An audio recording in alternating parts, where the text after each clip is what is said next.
Let's turn now to the redistricting battle headed to California voters this November. Tonight, Governor Gavin Newsom signed legislation into law asking voters to adopt new California congressional maps. The maps are designed to give Democrats 5 more seats in Congress, all in response to Texas's push to give Republicans 5 more seats. Tonight, the Texas Senate left their capital without voting on their new maps and will reconvene tomorrow. As for next steps here in California, ABC 10's Garshpal Sangha has been following this all evening and joins us in studio with the latest. Garshpal? Yeah, Chris and Laura, the debate at the Capitol stretched for hours. It was passionate, heated, and at times deeply divided.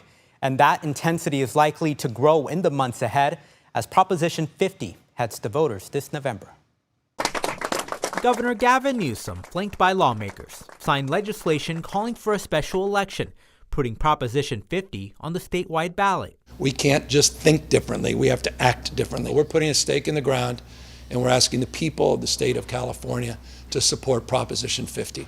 At a news conference, Newsom framed the redistricting battle as fighting for democracy. Donald Trump cannot win by playing by the rules. He has to completely throw out the rule book. He has to rig the election.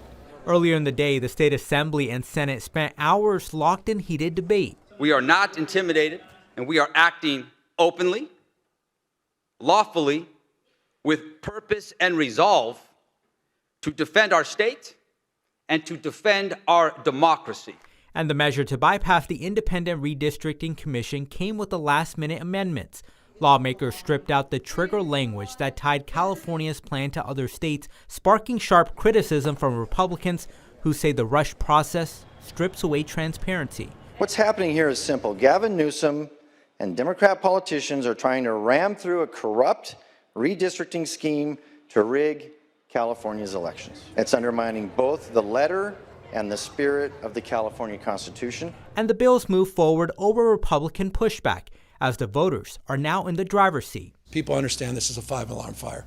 People understand what's at stake in this country. They have the power to stand up, yes, to Donald Trump, and they have the power to stand up for the Constitution and the enduring principles and values of our founding fathers.